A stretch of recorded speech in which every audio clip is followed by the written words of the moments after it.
And Nicole Shanahan, welcome to The Issue Is for the first time. Thanks for having me. And thank you for having us at this beautiful home. Oh. I love Malibu. It's one of my favorite places on the planet. It's so cool to be here. We're in front of a stone fruit orchard that's producing right now, so we're on a live farm. Yeah, okay. If we get hungry later, I know where to go. Yeah. Let's start with the most basic question. Why do you want to be vice president? I want to be vice president because I want to take my learnings of being a mother in today's America, being somebody who has really looked at our healthcare issues, who understands deeply our AI challenges and the technology landscape of this country, and I want to bring it to the White House. I think that there's a great need right now to bring a youthful, capable mindset and framing to the biggest issues that are challenging this country today. And of course, I'm a very, very enthusiastic Bobby Kennedy supporter. I want to see him in the White House. And I was already working behind the scenes before I joined the ticket. But I am very, very committed to seeing this through and giving Bobby Kennedy a chance to be president of this country. In fact, you were having dinner with him and Cheryl and also your partner, talking about who could be vice president, right? And your partner Jacob suggested, what about Nicole?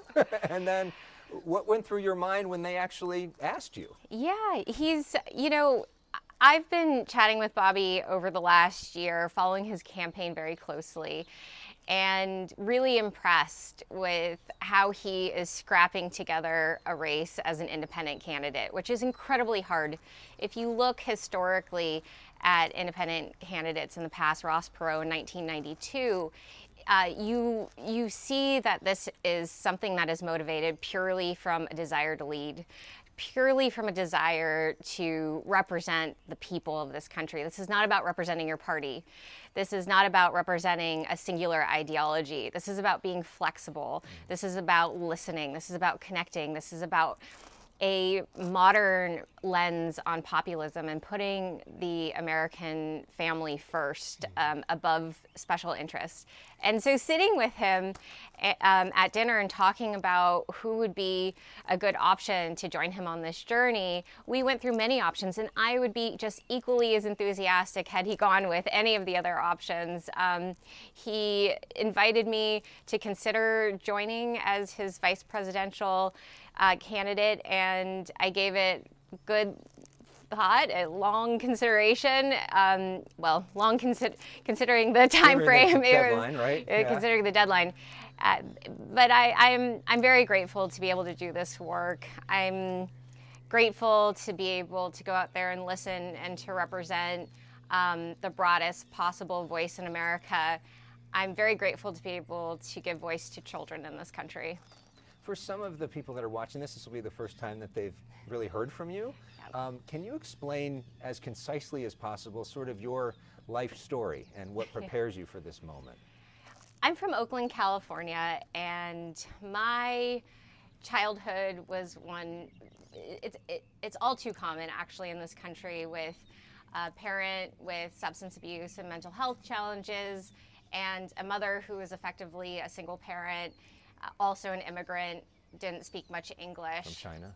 She's from southern China, from Guangzhou. And I always believed from a very young age that I lived in the greatest country in the world, and I was grateful every day, in spite of economic challenges, to have opportunity, to have a great school to go to have programs educational programs during the summer that I could apply to and do strictly on merit, be accepted to. So this idea of living in a country where you get ahead based on merit is ingrained in who I am. And my dream from a very young age was to become an intellectual property lawyer. And I worked as a paralegal for many years. That was my first real career, paralegal in a patent office, and I loved it. I loved this idea that you could dedicate your profession to curiosity, endless curiosity. And the patent profession allows you to work with some of the greatest innovators. we have. And it was really wonderful. I ended up going to law school after working as a paralegal for several years. And in law school, I became an AI developer because I wanted to solve some of the issues in the patent practice using AI and automation.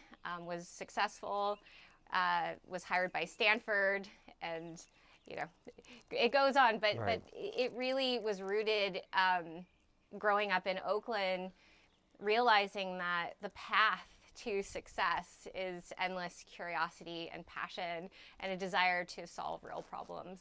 And you're also a mom, yeah. right? Yeah. Most important job title of all. And your daughter has really helped shape your worldview, right? How so? Enormously. I think anyone who becomes a parent realizes that it is the most transformative experience you'll have in a lifetime. And becoming a mother was fulfilling a lifelong dream of mine. And I was so happy when my little girl came into the world and I had a chance to really learn what it means from going from, working and putting my profession first to putting my child first. And I think that the thing that brings me to this campaign and most motivates me to continue each day to fight against the misrepresentations about Bobby and I in the press and our campaign in the press is that I'm doing this from a place of serving the best interest of my child every day, knowing that we live in a country where there's skyrocketing chronic health issues. My daughter's impacted. She is part of that statistic. And I have spent... diagnosed with autism. She was diagnosed with autism at 19 months. I've spent the better part of the last 3 years fully dedicated to autism. And it has led me to meet some incredible scientists. It's led me to understand what is going on at a depth that I would have never otherwise have gotten to. And it is, we've been framed as being, hard on vaccines. And I think what we are pro is pro safety. We're pro safety, testing, science. We are pro advocacy for the vaccine injured, the voiceless. We are pro truth. We want to get to the bottom of this. There's no reason we should have so many sick kids and this children. We're pro clean water. We're pro clean food. We are all about liberties, the personal liberties of the individual to have informed consent. We believe in the incredible, unbreakable intelligence of the parent. We believe that parents are motivated to protect their children and their households. So you bring up the vaccine issue. Obviously, that's talked about a lot. We know you're not a big fan of the COVID-19 vaccine. Certainly don't think that should be mandated for people. You say if people want to have it, they should have the choice to have it. But there are also plenty of vaccines that are mandated right now. Are there any vaccines that you think should be mandated for children? I believe in medical freedom. I believe that with full, true, informed consent, a parent will make the best decision for their child.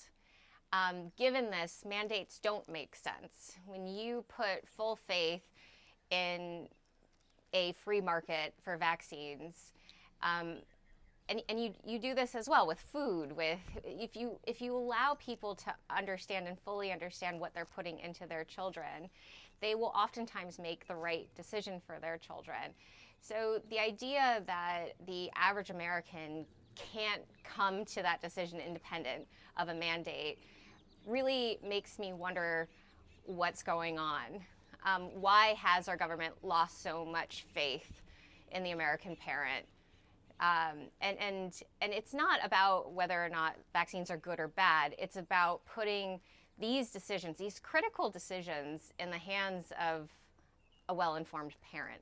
So for example, polio vaccine or MMR or some of these things that right now kids are mandated to get in order to go to school, you think that shouldn't be in place? I don't think mandates should exist for any health care decisions related to children. Is there any of those things that you're comfortable with personally that you would take by choice? Historically, I have always complied with the CDC's recommendations. And like many, many Americans, we trust our doctors, we trust what the experts tell us. And when, given the opportunity to do full research, we do the research. Yeah. What I've noticed is that there has been less and less informed consent over time. And there has been, since the 1986 Vaccine Act, a lack of liability for when a vaccine is either not effective or causes more injury than we would accept. And so, given these new factors, I think something happened after 1986. The number of vaccines on the childhood vaccine schedule have quadrupled in our lifetime, and the amount of childhood disease has increased, not decreased.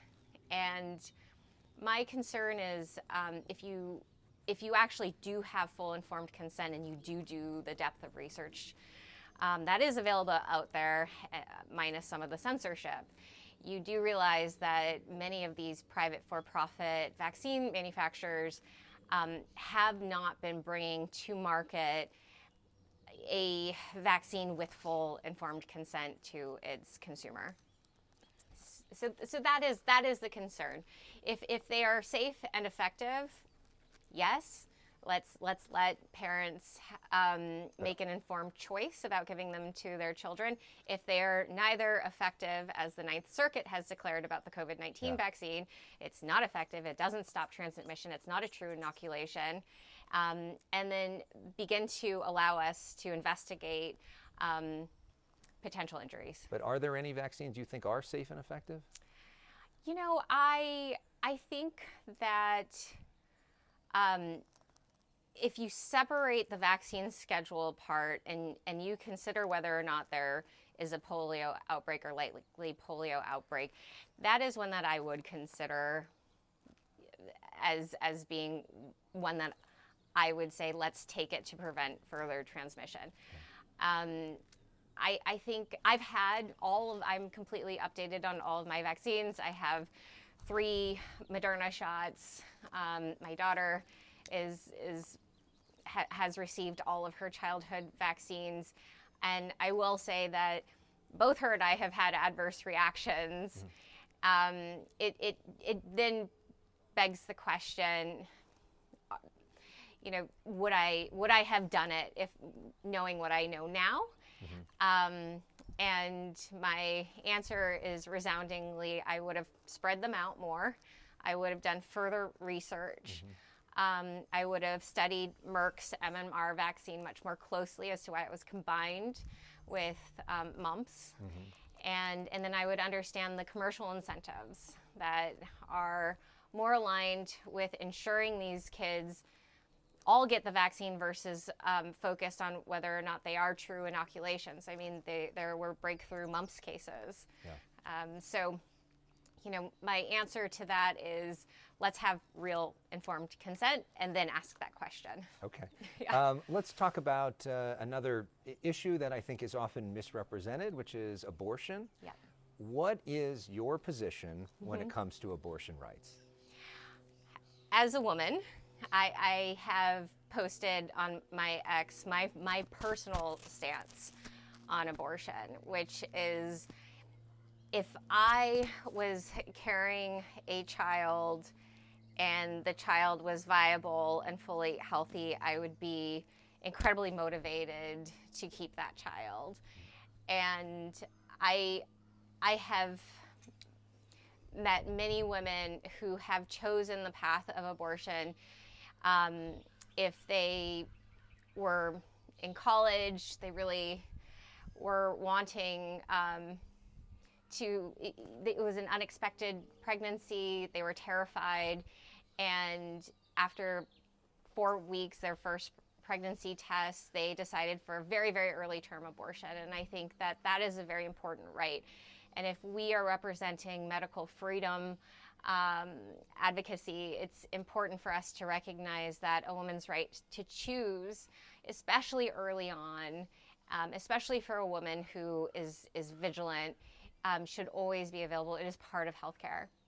I also believe that it is important for women to have full healthcare services, which allow them to make these decisions earlier on, encourage women to feel empowered about their own parenthood choices. The issue around late-term abortions is one that I think when you look at statistically, we have to have a full conversation around it. It's not so black and white as yes, late-term abortion or no late-term abortion. It's what are there medical complications? Are there issues around viability of the baby? If there is a viable baby and there are alternatives being presented, that oftentimes changes a woman's decision. So looking at the interplay of what impacts a woman's right to choose at mid and late term is where our campaign is very different from the Democrats and the Republicans who can't seem to see past term limits. It really is about thinking about the human experience. So is there a point there then 15 weeks, 20 weeks, something like that, where you would support an abortion ban? I think that it becomes about viability, not necessarily term limits. And this is why the states now have the opportunity to make that decision, because it's changing. It's different from medical provider to medical provider. We really have to think about defining what viability means as science progresses. Did the Supreme Court get it right with the Dobbs decision? Personally, I was saddened. I think that anytime you take something as historic as Roe v. Wade and the headline is it's been reversed, it startles you. Yeah. It necessarily startles you. However, that being said, when you look at it, it was an issue of constitutional law. It was whether or not this was a state issue or a federal issue. In the aftermath of Dobbs, I think that we are now asking these questions that are critically important questions about why women are choosing abortion. And you hear back, and more often than not, you hear that these are economic issues. These are economic pressures that are pressuring women towards terminating pregnancies. And many of these women would otherwise choose to keep their pregnancy and have the child if they had the economic ability to do so. So do you think that abortion should be a states' rights issue? It's what we have right now. And I can see a benefit. We have to look at it in the positive because it's what we have, and we have to make the best with what we have. The Supreme Court is our highest court. We have to respect its decision. It is what we have, and whether or not I'm happy with that or not is irrelevant. What is relevant is how we go about addressing empowering women across the country, and we're looking at it state by state. And I think that the advocacy around medical freedom for women to have that choice is very important. That being said, we need to also look at what's going on state by state to make sure women are fully empowered, not just whether or not they can access an abortion clinic, but it really has to be an issue of what are the environmental factors that are impacting that decision. You know, there's a lot of women that are going to say it's not irrelevant what you think about that. Whether or not it's state or federal, it's a constitutional issue. Yeah. I think that I care very, very deeply about the issue itself. I think the order of operations of how we get to that is out of my hands. Yeah. I respect the Supreme Court in this country. It is our highest court, and to say that we should be ignoring it is to say that you ignore the authority of the Supreme Court, I don't think that I am in a position to make that statement. I'm an attorney. I took the oath. Yeah. I believe in our legal system, and I believe that giving states the power to have this discussion and have communities come out and advocate at the state level is probably going to bring more people in. Certainly has already. Speaking of that, as an attorney, which Supreme Court justice do you think is the kind that you would want to emulate? Who is your favorite? Do you have a favorite Supreme Court justice? Well, it's actually a pair. Okay, sure. So you would think that Ruth Bader Ginsburg and Justice Scalia couldn't have been more different. Scalia was a constitutional originalist, and Ginsburg was a real progressive, trying to push modern day interpretations of the Constitution. But the two of them were actually quite good friends. And that's the America that I think we need to return to, is one in which we can hold different perspectives but come together. And very famously, they would go to the opera together. And so I think, to me, what they represent is a coming together, a bipartisan reading of the Constitution that allows us to evolve as a country in balance. But did you agree more with RBG's worldview? I think it was the merging of them that you like created the both. Okay. the right their path kid. forward. Their kid is the ideal. It was their justice. constitutional Okay. child. Yeah. Another hot button issue, why not while we're doing it? IVF. I know you've been critical of that industry. It's sort of your own experience with that. Yeah. But do you think that there needs to be more federal regulation of IVF?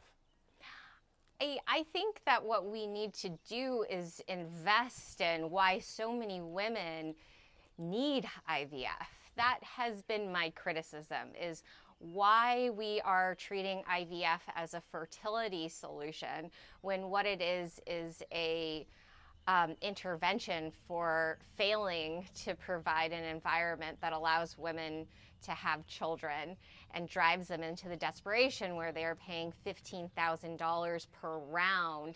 And if you look at the efficacy, it's not there. It's most retrievals and implantations fail. If you look at all eggs harvested to number of live births, the ratio is way off. We're harvesting far more eggs than we are producing children with IVF. And to have that be sold as a fertility treatment, to me, is problematic when we are ignoring everything else that goes into human fertility, such as clean food, water, time outside, exercising, aerobic health, mental health, balanced lifestyle, economic health. I mean, these are the things that underlie healthy human fertility. IVF doesn't produce that same effect. So my entire mission has been, hey, let's invest in human fertility and the conditions that allow for it to thrive. I've been attacked by the IVF business, which is a $1 trillion business, global business, growing at an astronomical rate. It is enormous. Yeah. And they are very powerful. They'll be soon enough, as powerful as big tech and big pharma will be the big fertility industry.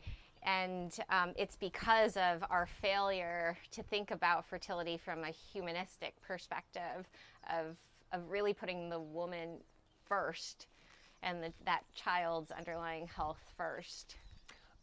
We're talking with Nicole Shanahan, Robert F. Kennedy's choice for vice president. We're sitting in your beautiful farm. Yeah.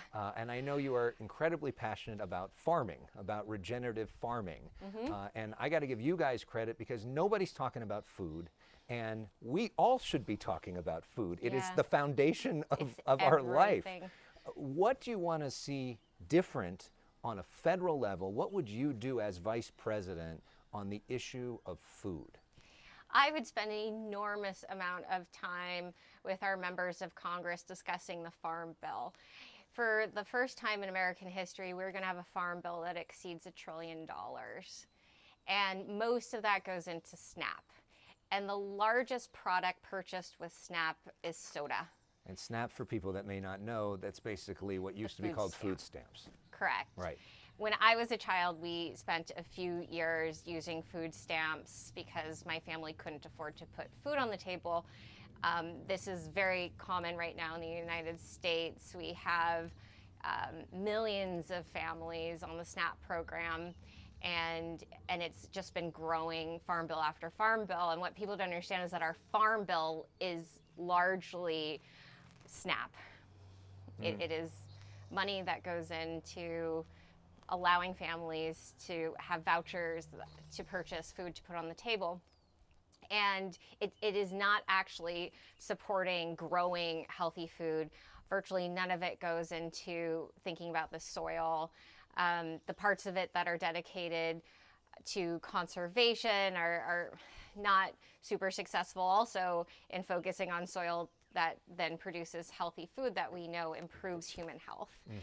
And most of it instead is going to support corn, wheat, and soy production, and then the purchase of those end products like soda, which is largely high fructose corn syrup. Yeah.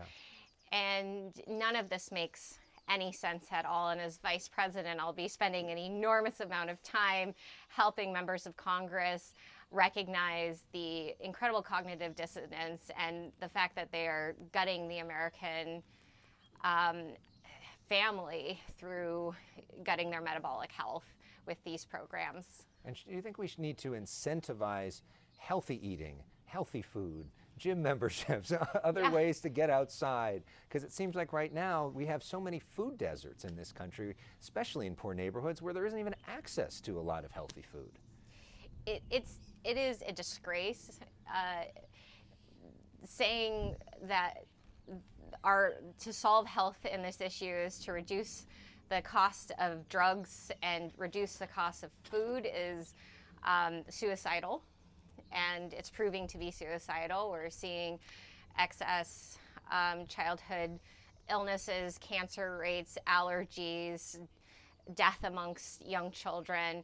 This is absurd, and we know it's due to food and lifestyle. And it would be incredibly solvable. I was just with a farmer in Indiana last week, and we were talking about it would be less than 1% of the current farm bill dedicated to regenerative agriculture, and it would fully transform the infrastructure in this country. It would rebuild health.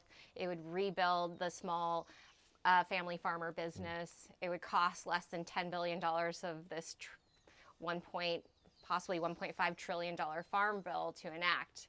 And it would have massive, massive benefit for this country. So that is the kind of effort I want to put forward. And I won't stop. I mean, it doesn't stop after November. I'm going to keep going. And we will make sure that that is a priority in this country. And we're already, I mean, being on the campaign allows us to make that a priority. Yeah. It's a big part of your why, it sounds like. It's a huge part of my why. As we talk to Nicole Shanahan, Robert F. Kennedy's vice presidential pick, let's spend a moment talking about foreign policy, because as vice president, if the worst case scenario would happen, you'd become the commander-in-chief. And I'm curious, what in your background prepares you to be commander-in-chief? I think that I have a very sophisticated view on foreign affairs due to my previous work, both in intellectual property law. I understand how global commerce works. I understand how we build batteries around the world. I understand the importance of semiconductors. I understand that big foreign policy decisions are made specifically around semiconductors. And I also am multicultural. My background is one in which I've spent most of my spiritual life studying world religions. And I think it's really important right now for us to understand and respect each other's religious alignment, and understand the depths and the nuances of it. I think that also I have a great deal of understanding, compassion, strength, and will to put America first. Speaking of world religions, the Middle East, obviously that goes back to the foundation of so many religions. Israel right now, we have this conflict between Israel and Hamas. What do you do if you're vice president to have fewer people die in that region? The United States has failed miserably over the last few administrations in its involvement in the Middle East. Our occupation of Iraq and Afghanistan, it was incredibly problematic, and you can trace where we are today due to the mishandling of our involvement after 9/11. I believe that we are at a time in which we need to expedite a Marshall Plan in the region. We need to work on going back to normalization efforts, especially with our allies. We need a strong America that can parallel the strength of BRICS. That's something that no one's talking about, that we really need to be having a conversation around. What does that mean? BRICS? Yeah. BRICS is a trade association that is between Brazil, Russia, India, and China that now includes other nations such as Iran and the UAE. It is a very powerful group that is very aligned in their allyship, and the best thing for America right now is to focus on strengthening the United States. We have to strengthen our economy. We have to strengthen our people.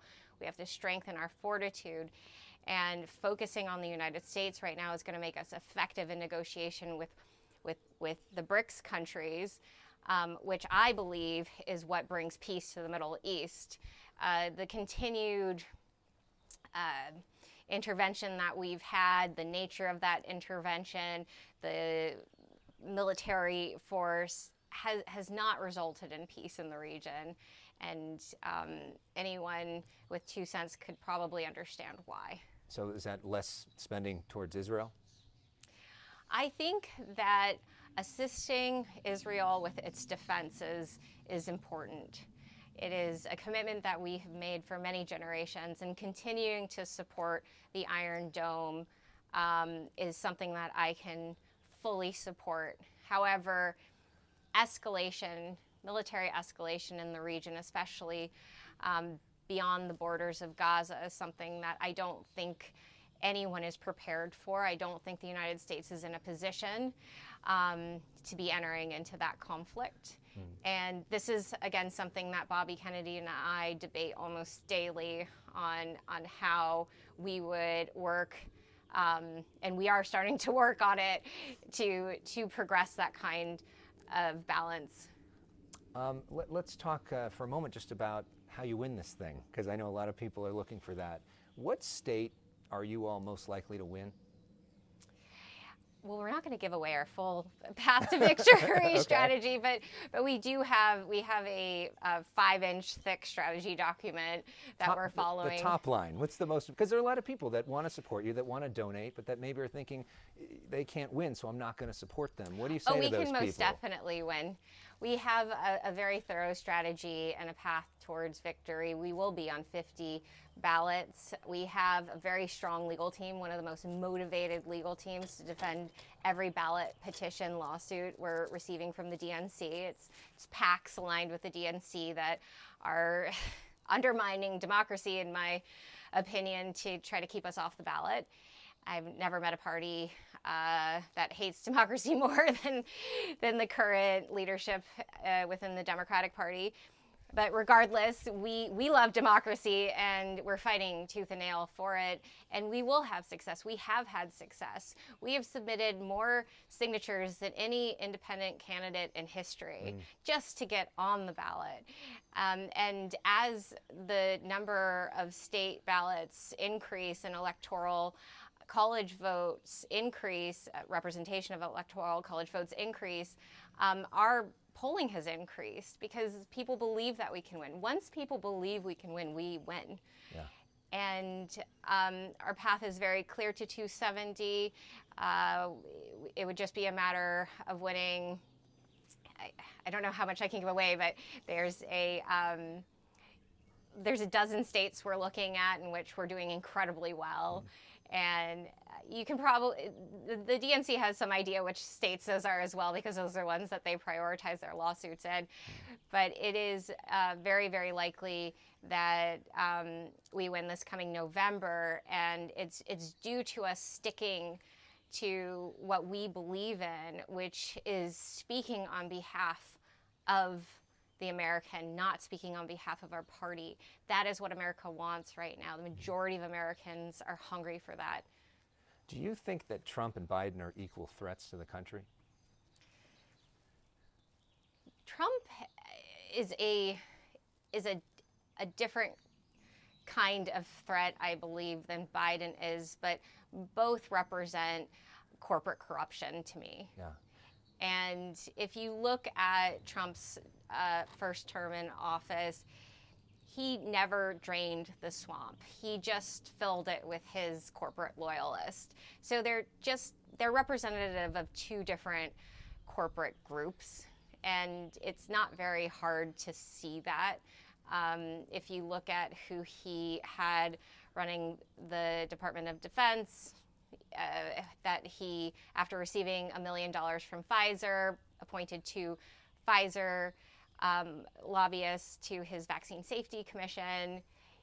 He's as easily bought as any other politician that you would commonly see right now. And there's maybe a few in Congress that you can point to and say that guy's definitely not bought.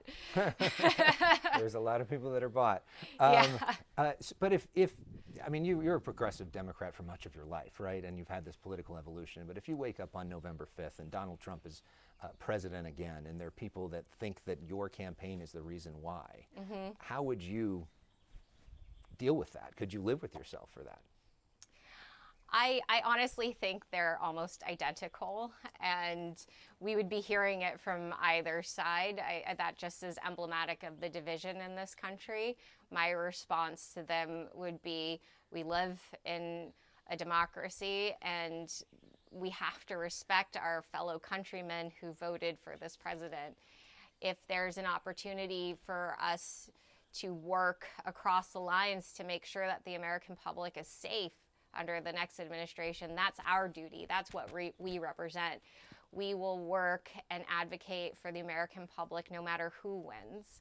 I think that the blame game that we've devolved into is largely due to the marketing departments of these two parties, and it's not based in much reality at all.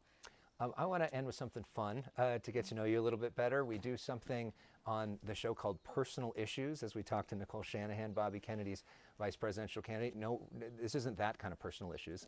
This is your cultural favorites, to get to know you a little bit. And we're similar age, which I don't usually get to interview people that are similar age. So maybe we'll see if we have similar cultural favorites. Sure. So this is the first thing that comes to mind, sort of rapid fire, and let's have some fun with this. So what is your favorite TV show? I really love The Invincible Kimmy Schmidt.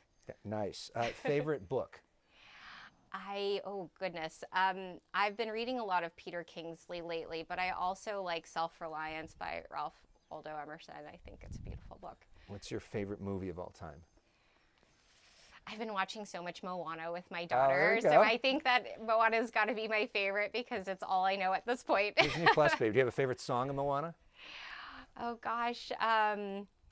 I could sing it for you, but the one in which she's zipping across the jungle and singing about the vastness of the ocean. The best one, which probably lines with your policies too, right? Favorite musical artist? Favorite musical artist? Oh, Talking Heads. David Byrne, I think, is such an inspiring person. Yeah, and a great, interesting performer in so many ways. Yeah. Favorite sports team? The A's when they were in Oakland. I know, head into Vegas. Yeah. Favorite actor or actress? Oh, goodness. Let's see. Who is my favorite actor or actress? I'm not a huge celebrity follower. Nobody comes to mind. I'm sorry. Ellie Kempfer, the star of Unbreakable Kimmy Schmidt. We'll go with her. She's wonderful. Okay. Yeah. Favorite way to relax? Hanging out in my garden, hanging out in nature, anywhere in nature. Who is your role model? My role model are the moms, the warrior moms. They are just some of the strongest, brightest, most caring, big-hearted people I've ever met. And lastly, there's been so much written about you. What do you think is the biggest misconception about you? I think the biggest misconception about me is that I somehow lack qualifications for this work. And I think another misconception is that I somehow was only selected for my financial contribution. Because if you look at my financial contribution compared to how much the other two parties have raised from corporations, it's so negligible, it's pennies in comparison. And I would love for people to be able to have a balanced opportunity to see how little money this campaign actually has. And even though I am independently wealthy compared to a corporation, I am not wealthy. Yeah. It's not really the same strength of the wallet by any measure. But you will be donating. Will you be donating more to the campaign? Yeah, I think that my goal is to make sure we are on the ballots and we give people a third option at the ballot box in November. And just lastly, since unfortunately you guys aren't in the debates, and I wish you were, and maybe you will be in the vice presidential debate by the time it gets there, what's your closing argument to the people of California and America in terms of why you? There will be a separation of corporation and state. I will never be bought. I will always speak on behalf of the people of this country, and I will do everything in my capability to protect our children. Nicole Shanahan, it's been such a pleasure to get to know you. Thank you so much for having us in your beautiful home again, and best of luck to you out on the campaign trail. It was a real pleasure. Thank you. Thank you very much. Thank you.